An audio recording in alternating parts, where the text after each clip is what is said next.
श्री कृष्ण ने बताया मनुष्य की बर्बादी के 3 कारण। श्रीमद् भगवत गीता में भगवान श्री कृष्ण ने इंसान की बर्बादी के 3 ही कारण बताए थे। मनुष्य की बर्बादी के ये कारण आज भी सटीक हैं। कहते हैं कि मनुष्य यदि अपनी बर्बादी के कारण को जान जाए तो वह अपने जीवन को सुखमय बना सकता है।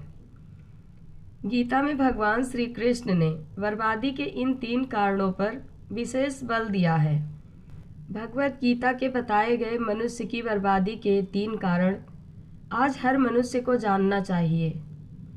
प्राचीन काल में एक शाही परिवार में एक लड़के का जन्म हुआ। कम उम्र में ही शाही ठाट से दूर गुरुकुल में भेज दिया था। गुरुकुल में यह बालक सबसे होनहार था। उसने वेदों और शास्त्रों का अध्ययन किया। गुरुकुल में अभी उसकी शिक्षा समाप्त भी नहीं हुई थी कि उसके माता पिता और सभी भाई बहन प्राकृतिक आपदा में मारे गए।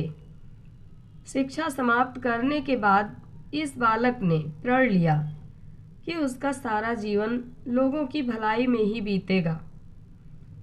अब इस सन्यासी ने अपनी सारी महत्वाकांक्षा त्याग दी।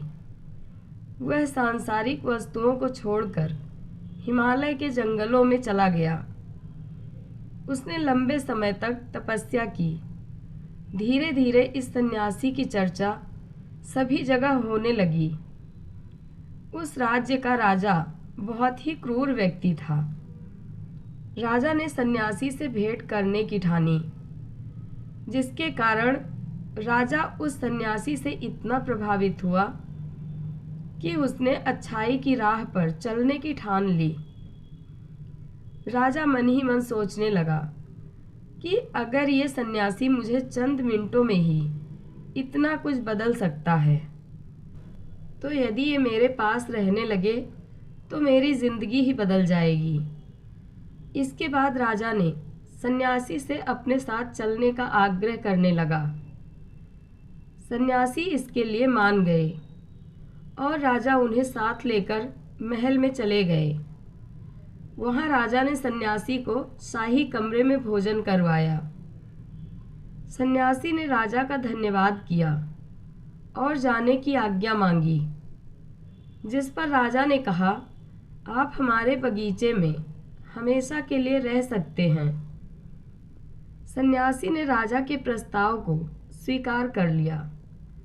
बगीचे में सन्यासी के लिए एक कुटिया बना दी गई। राजा ने भी सन्यासी की खूब सेवा की। कुछ समय बाद अचानक राजा और रानी अपने पड़ोस के राज्य में चले गए। साथ ही एक सेवादार को सन्यासी की सेवा के लिए बोल गए, लेकिन सेवादार बीमार पड़ गया और अगले दिन से आया ही नहीं। ऐसे में सन्यासी को कोई भोजन देने वाला भी नहीं था। कुछ दिनों के बाद राजा वापस आए तो सन्यासी ने राजा को बहुत डांटा। राजा ने सन्यासी से क्षमा मांगी और फिर सब कुछ ठीक हो गया। फिर कुछ दिन के बाद राजा को राज्य से फिर कुछ दिनों के लिए बाहर जाना पड़ा। इस बार राजा ने रानी को आदेश दिया कि जब तक वह आते नहीं तब तक सन्यासी को किसी प्रकार की दिक्कत नहीं होनी चाहिए। जिसके बाद रानी हर रोज भोजन पकाकर सन्यासी को भोजन देती। एक दिन रानी नहाने के लिए चली गई और सन्यासी को भोजन देना भूल गई।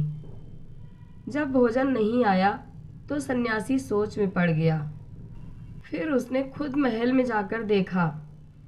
सन्यासी की नज़र रानी पर पड़ी। उसने रानी के अद्भुत रूप को देखकर चकित हो गया। सन्यासी रानी की सुंदरता को भुला न सका और उसने खाना पीना छोड़कर अपनी कुटिया में पड़ा रहा। राजा जब वापस लौटे तो उसे सन्यासी के हाल का पता लगा। राजा ने सन्यासी से ये सब पूछा तो उसने कहा कि मैं रानी की अद्भुत सुंदरता का कायल हो गया हूँ। इस पर राजा ने सन्यासी से कहा कि आप मेरे महल में चलिए, मैं रानी आपको दे दूंगा।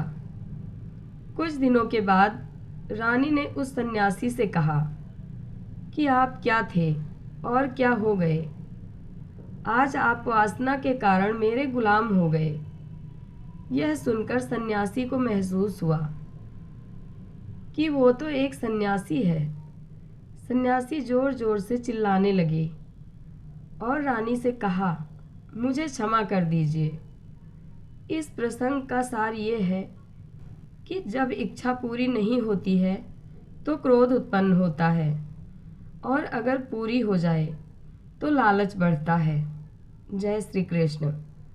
कथा अच्छी लगे तो कमेंट बॉक्स में अपनी राय ज़रूर दें। धन्यवाद।